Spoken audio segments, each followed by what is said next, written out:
Welcome to Mysterious Goings On. We're going to get right to the show after these messages. Hi, this is Cassandra Lane. I'm the author of We Are Bridges, a memoir. You're listening to Mysterious Goings On with Alex Greenwood.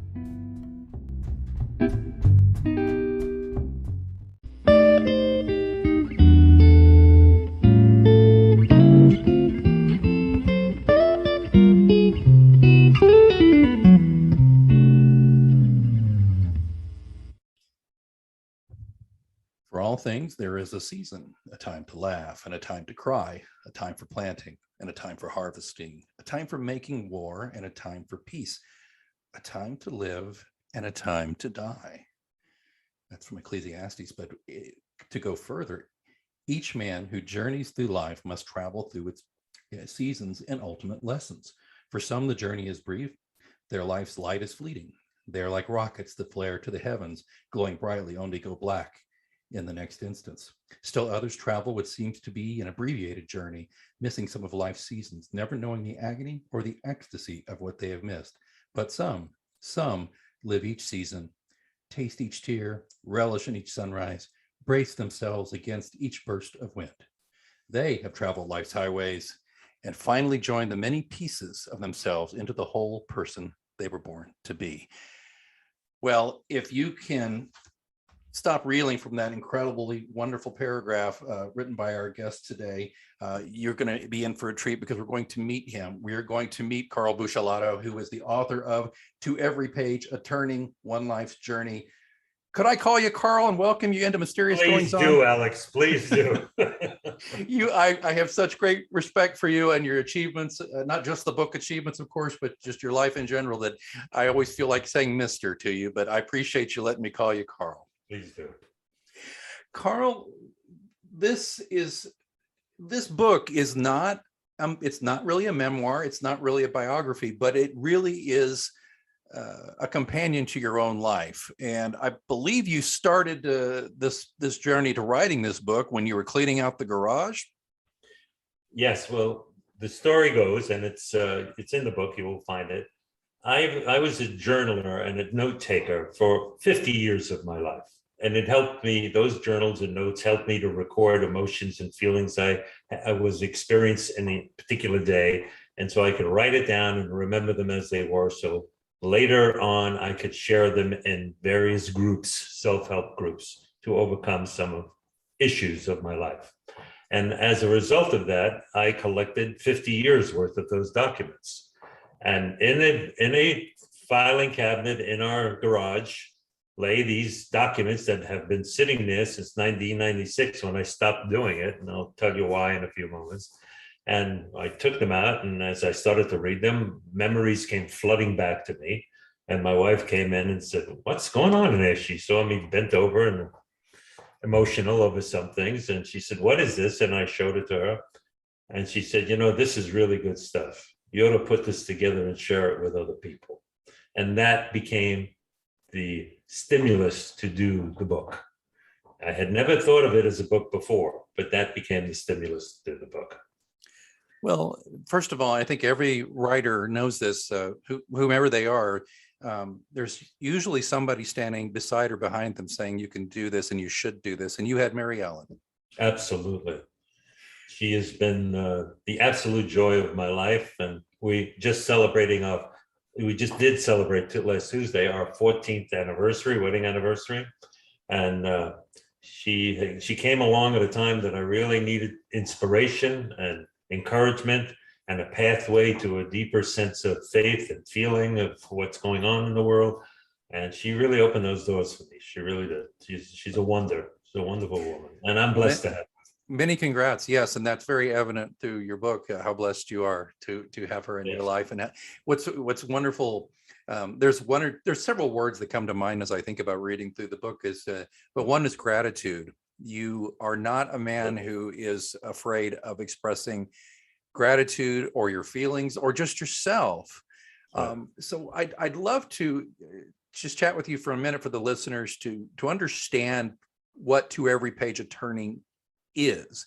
As again, we both touched on it. It's obviously based or leans heavily on experiences of your life, but you chose not to say a memoir. Now you're a respected executive of a huge company.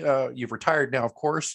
You've led so many lives, as we chatted about earlier. You saw the Berlin Wall come down, I believe. You've done all these you served 3 presidents. You've done all these things. Yes. Why didn't you just say, I'm going to make a memoir about my life rather than make it fictionalized? For the same reason I didn't name the protagonist in the book. People have said, why didn't you name him? If it's a pseudonym for yourself or it's supposed to be you, why didn't you name him? Because I really don't see this as much, although clearly it follows my life. Every event in the book is real. They all happened. And they do follow my life. But I don't see it solely as a autobiography. As a matter of fact, I don't even see it as a biography. What I see it as a representation of my generation of people who lived through that era, that end of the 21st century, with all of its changes and all of the demands on it. It's cycles of ups and downs of demands and drug addictions and war years and people changing politically, and all of those things that happened to my generation are encapsulated in that book.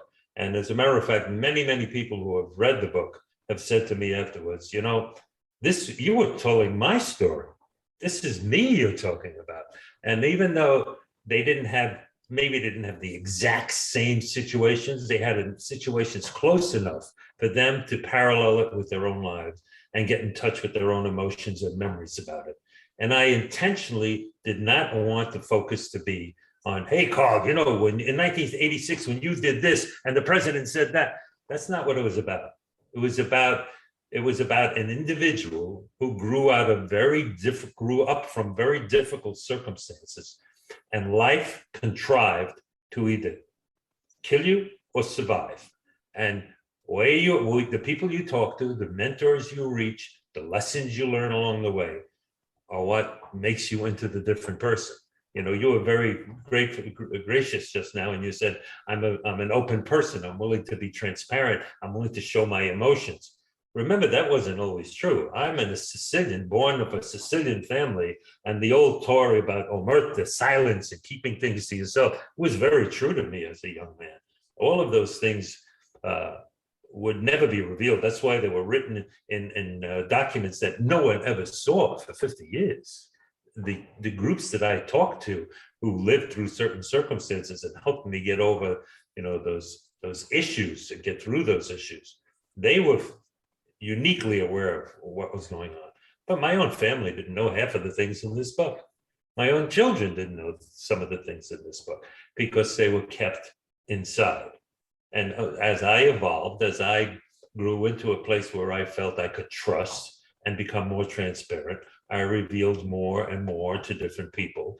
And I also realized that as I was revealing certain things about my past and willing to be transparent enough to show my emotion, a strange thing happened. People started reacting to it by looking within themselves, by finding things for themselves to learn about, for realizing that there was a path or an issue in their path that had been holding them back too long.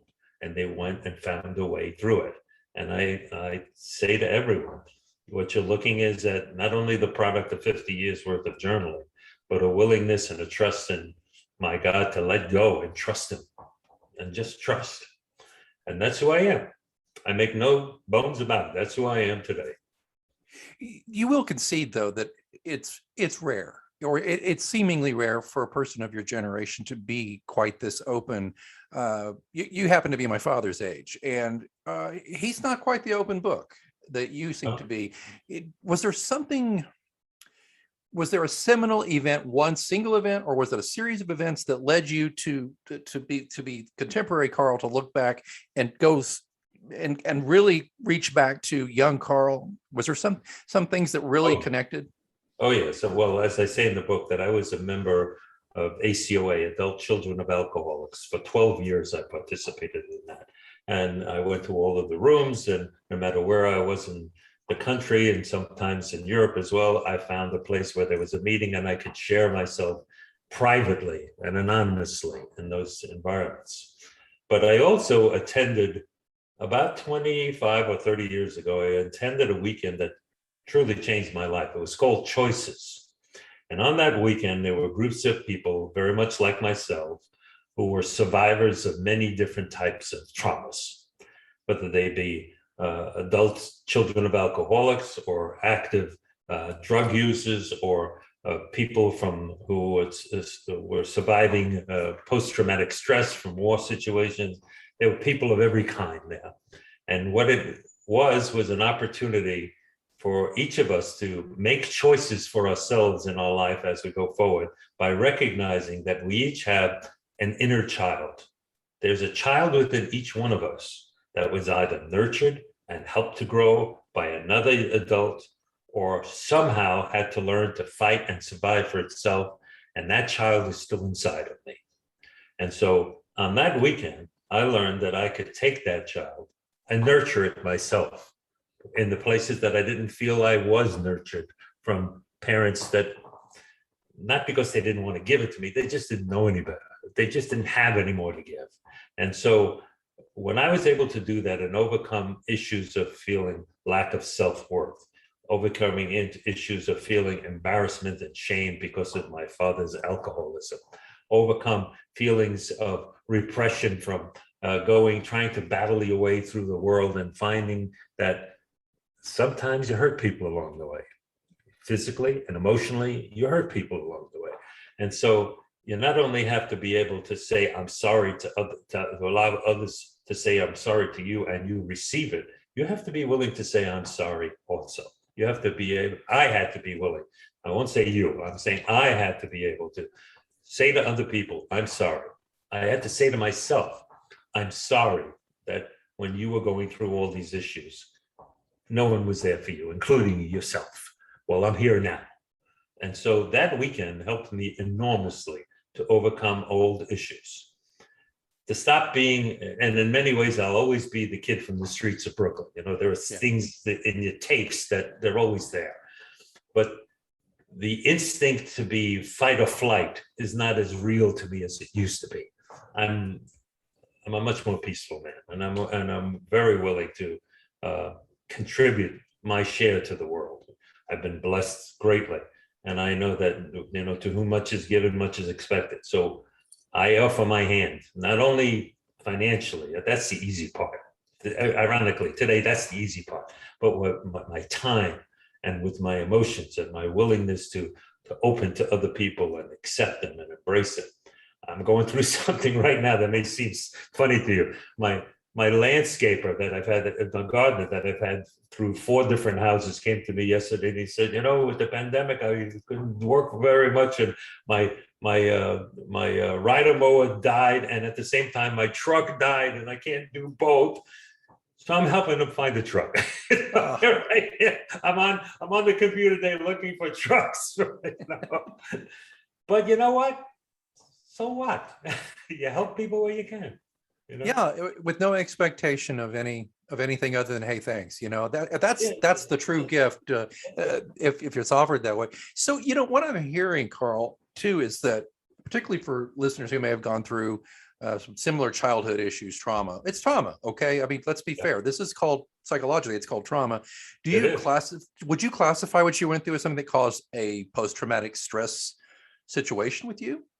Well, it wasn't war related. Well, there were a lot of experiences that I shared with different people, and I have some very, very dear friends. So one particular friend of mine who was probably one of the most decorated combat officers, Marine combat officers in Vietnam, he read this book, and he said he cried for the first time in 50 years. Oh my goodness. First time in 50 years. So I think that I carried some trauma with me from my childhood, from the streets of New York, the streets of Brooklyn, There was trauma certainly that I carried with me over the issues of the addictions of my parent. And when one of my children became addicted to drugs, I was hell-bent. I buried a father. I was not going to bury a child to this addiction. And so I made it my business to get emotionally and deeply involved to provide anything that I could to rescue and provide a pathway to sanity for this person who went through it. And I had the blessing of enjoying her wedding and all the great things that came to it, and so I did have certain traumas that needed to overcome. There's no doubt about it. And with it all, and the experience of having my father die in my arms, dear friends die in my arms, experience things that were enormously empowering. I mean, just the occasion to be there when the Berlin Wall came down, Right. and to witness these thousands and thousands of people surging to get through, to reach a place of freedom, a place they'd been denied for so long, coming through that wall, kissing the ground, embracing soldiers that had been their captors for so long, who then threw down their weapons and embraced the people back. Those are things that you can't, Hollywood can't dream those things up. That's the human condition. That is the human condition. And I was blessed to be with them. They're my brothers and sisters in life. And I was blessed to be with them that day. And yet my life was so different than theirs, and how I lived, and the benefits that I had. But for those hours while I was there with them, it was enormously a blessing to me, enormously. You strike me though, and I've said this earlier, not to belabor it, but you seem so open, Carl. You seem so open to receiving lessons from your experiences. This is not in my opinion, this is not an ordinary thing. Well, maybe it's not. I know that I'm the type of person who had to accept the fact that I'm not typical. I know that. I came from a family that nobody went to college, let alone graduated, let alone got masters and things like that. I was dyslexic when I was a kid. I was, I couldn't read out loud because it was embarrassing, because I'd fumble over words. Yet I never failed a test in my life. Never got less than an A on a report, on a card of any kind. Never in my life did that happen. Now, did that mean that I was given some extraordinary sense of things? Maybe I'm a little different than other people. Maybe I see things, in Technicolor and stereo sound, where others just have a little bleep now and then. But that's what made me a successful businessman also, to see issues in the world that needed addressing, to be able to build a team that I could share my vision with, and they caught on to it and helped to build that situation into something very meaningful. I mean, I've been the CEO and chairman of multiple companies that have been taken public, and some of them unicorns that spike up into the billion-dollar ranges. It's been an amazing ride. It really has. And as you said earlier, I had the good fortune of being able to serve 3 different presidents. I mean, it's a kid from Brooklyn, and there I am in the Oval Office, I've not had quite that level, but at another life of mine, I'll never forget this. It's a long story, but I remember I was sitting directly in his home in the governor's mansion, the governor of our state, eating lunch with him. Yeah. And for a minute there, I had to pinch myself and say, "Hey, Alex, you're sitting next to the governor of our state and you're watching him eat a submarine sandwich." Right. And here's a good one for you. Here's a good one for you. He handed me black jelly beans. Who am I talking about? Ronald Reagan. Ronald Reagan. Ronald Reagan. You have met some legends. It's Yeah. You may be legendary among them. Hey, I want to ask you this though. You were obviously a journaler, obviously, so you're not afraid of words, and you overcame dyslexia. So Yes. So we've established that. We've established that you're very open, that you're receiving, you're listening, you're chronicling. How was it to write the book? How long did it take you? Was it a struggle? I'd love just to hear a few words about that. Okay, so I said a moment ago, I found a catch of 50 years worth of journaling and notes. Right. First thing I had to do was decide, not couldn't put it all in a book. It would have been the Encyclopedia Britannica. You know, it was just too much. So I had to say, okay, let me reduce these things down to select those pieces that I want to use that have a pattern and a flow to them that a reader could look at and not get lost into too much detail and too much time and, you know, forget what the purpose was. So I had to first select which of those things I wanted to use. Right. Then I comprised them all together. I did a fresh shot into collecting them and massaging them into a narrative type of novel that would flow chapter to chapter. Then my grandson, Bobby, who's he's the historian for the state of Florida, and he himself has written 5 books. Oh my. 5 books. Yeah, great young man. I'm going to give you his name after the show. You should have him on one day. And right. he's extremely intelligent, very capable young man. And so he looked at it and he said, Poppy, I like it, but I'm too close to you. I'm going to give you the name of an editor. Good. They'll help you look at it with a slightly different set of eyes. And we did. They didn't change very much. I must admit, they didn't change very much, but we did move some chapters around in different places and massage it a bit. And that took about 5 months, 6 months altogether to do all of that. Then we put it out to different publishers to go, and the editor said to me, you know, it could take, with this pandemic going on, could take 2-3 years before anybody gets back to you. So I figured, look, I'm 79 years old. I may not be here 2-3 years from now. What can I do to modify this? So they suggested I go to a couple of companies that you can co-publish with. You don't publish it all on your own, but they do some, you do some, and so forth. And Mascot Press was very happy to do that. So we did it. I did it with them, and the book came out, and we did a little pre-advance on it where we had about 60 books distributed to different people around the country to give feedback on. And then in April of this year, we came to the bookshelves. And I must say, I've been very amazed at the reaction to it. I've gotten some beautiful reviews and great reception. You know, so that's the story of how it came together. Yeah, it's a lovely volume, folks. It's about 170, I think, 172 pages or so. It really does move, and it's also a book you can. And I know, Carl, you'll take this the way I intended. It's a book you can read a few bite-sized portions of and put it down to go through your day, and then come back to it like an old friend.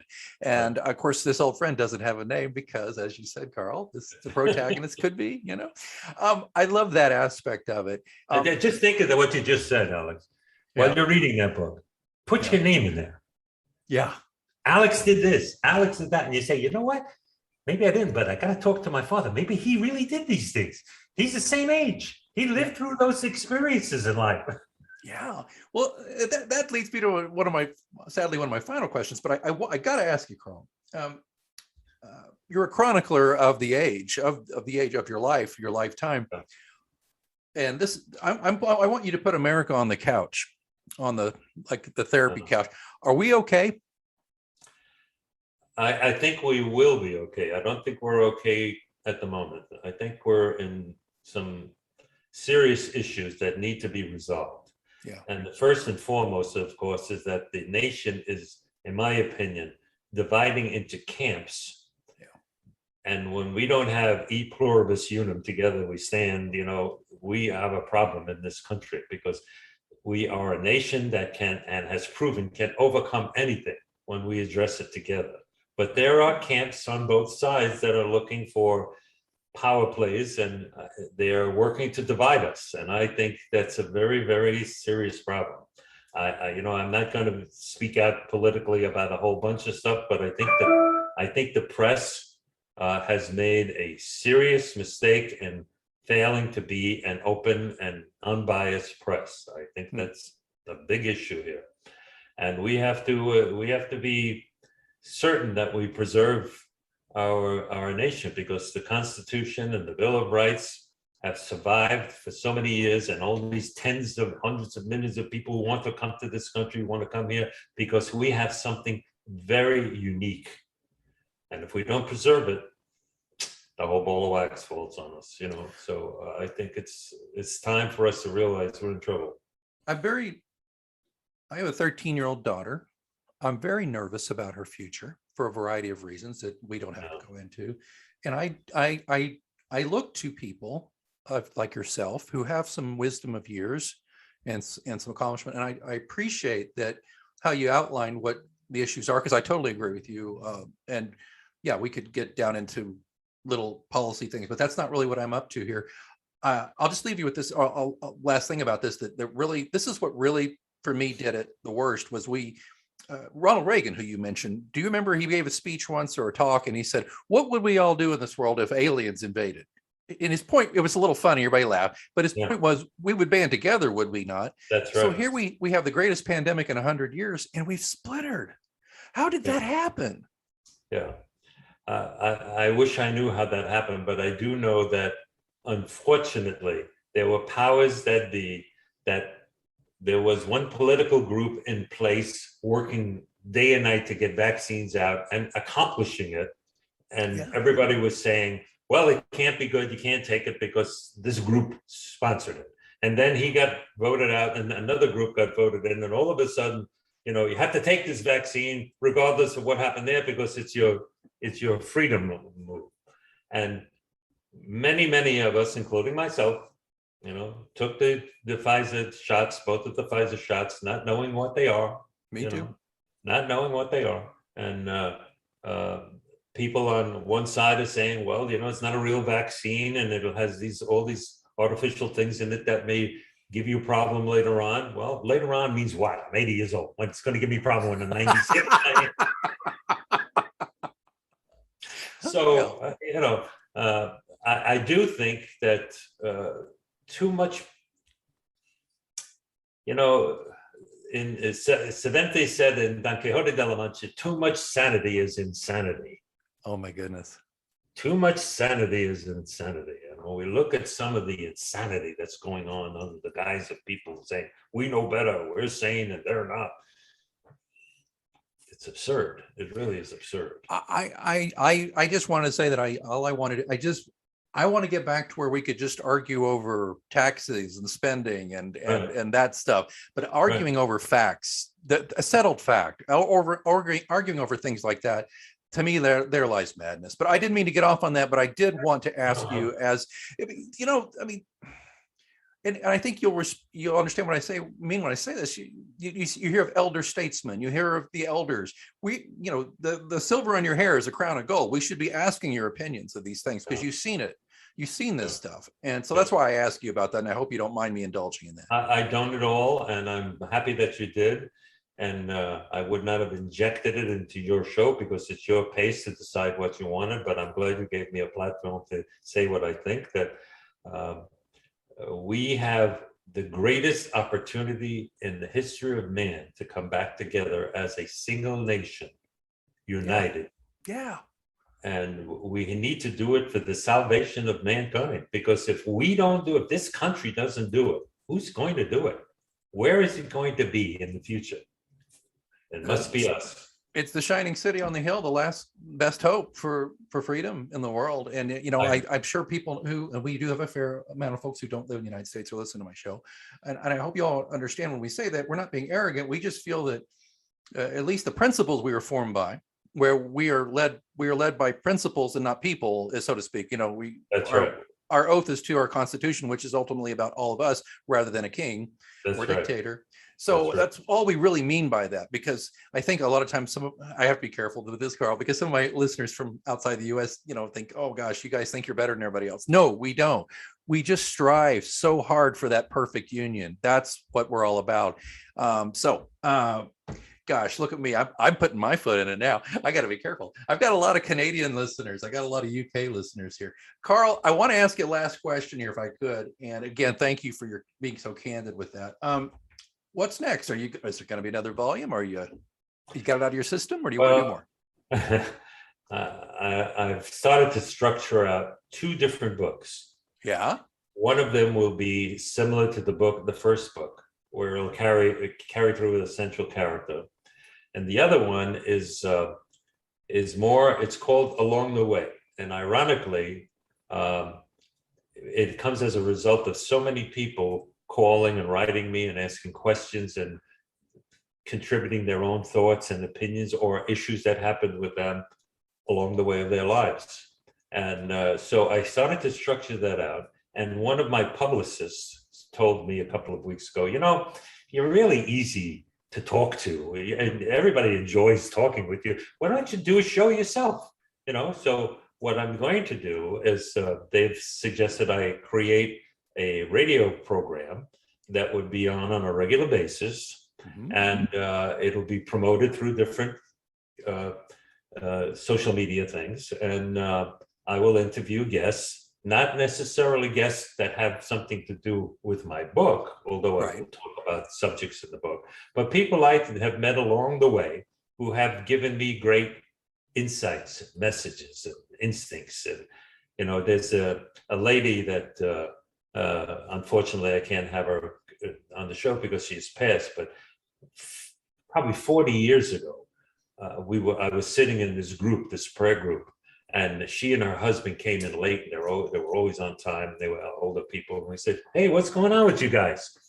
And he just, said, "Oh, sorry, we're a little late. She just had a lot of things going today." So I looked at him and I said, "You're smiling like a Cheshire cat. What's going on?" And she said, "Oh, God and I just had a good laugh together." And that struck me so hard, to have a laugh with the living God, to know that it's more than just going into church and genuflecting, taking the Eucharist, or to open the Bible if you're in a different group, or to just sit around in a circle and talk. God and I had a laugh together today. Wow, that was so impactful to me. I would love to have her on the show, but she's passed. She's having to laugh with him every day now.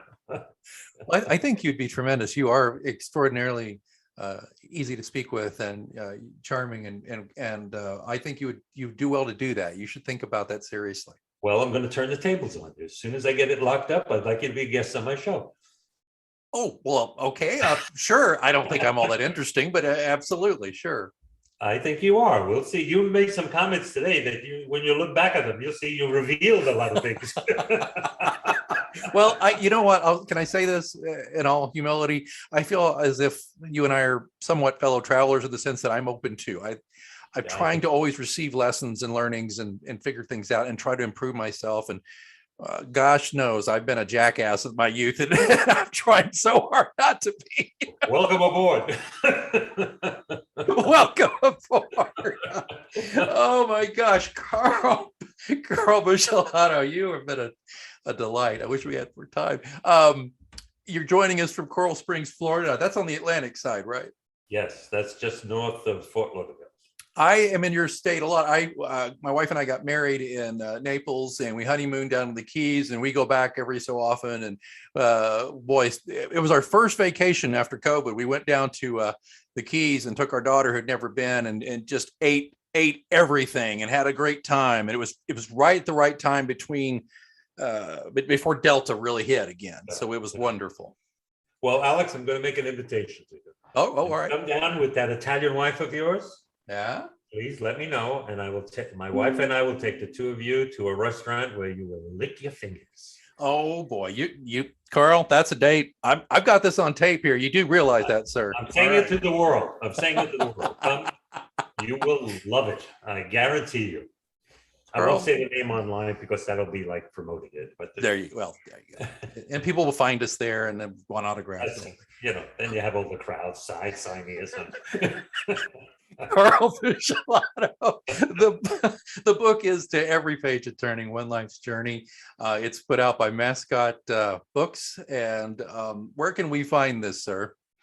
On Amazon, Barnes and Noble, Mascot, billions of books, like they call it. I guess they call it or something. There's Books a Million? Yeah. A website, toeverypageofturning.com. Okay. So any one of those you can get. Well, good news, listeners. You don't have to pull the car over in traffic or stop walking on the treadmill or whatever it is you're doing while you're listening, because you just have to go to mgopod.com. And I'm going to put links to this book, to the aforementioned website of Carl's. I'm also going to put a picture of his handsome mug and a picture of the cover. It's all going to be right there on mgopod.com. And we're going to get this. We're recording this at a different point in time, as you may have guessed, listeners, but we're going to make sure we try to get this thing out ahead of the holidays as best we can. I don't know. I'm going to have to talk to my producer, but Carl was nice enough to send me an autographed copy here. And I think it'd be a great gift for all the people, you and yours and your family. So we'll see what we can do about that. Carl Buccellato, thank you so much for brightening my day and for telling your story here on Mysterious Goings On. Alex, it's been a pleasure. I'm so happy to have met you. You're really an interesting man. Thank you.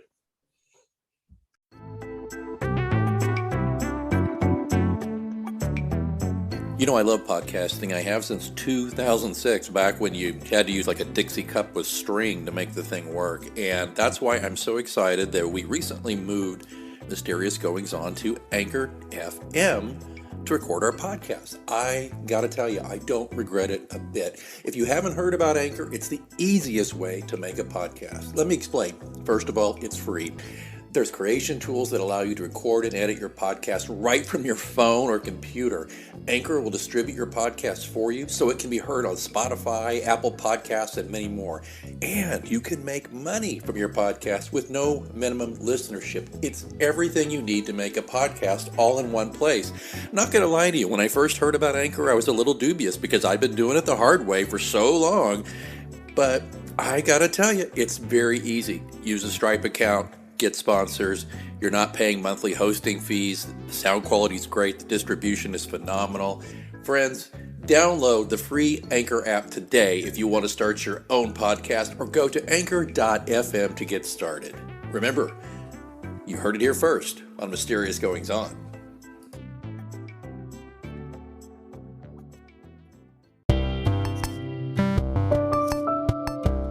This episode is brought to you by Spotify and Anchor, your source for the best in music, podcasts, and more.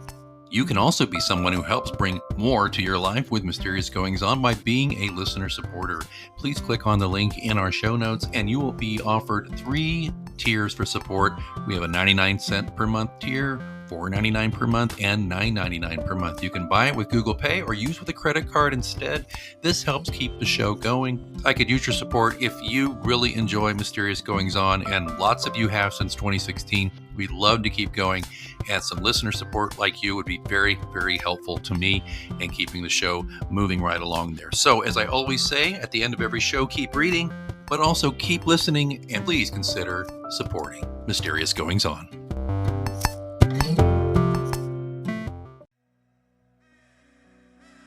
Thanks so much for listening to Mysterious Goings On. Don't forget, we have a complete archive of all of our interviews, monologues, updates, live readings, dead readings. All of that stuff is available at mgopod.com. And of course, don't forget to subscribe to us so you never miss an episode. We're on Apple Podcasts, Spotify, all the usual suspects. Please join us there. Again, don't forget, mgopod.com also has links where to find me on social media and how to get in touch in case you want to be a guest here on the show. Well, I think it's time that I move on for this week, but until next time, keep reading.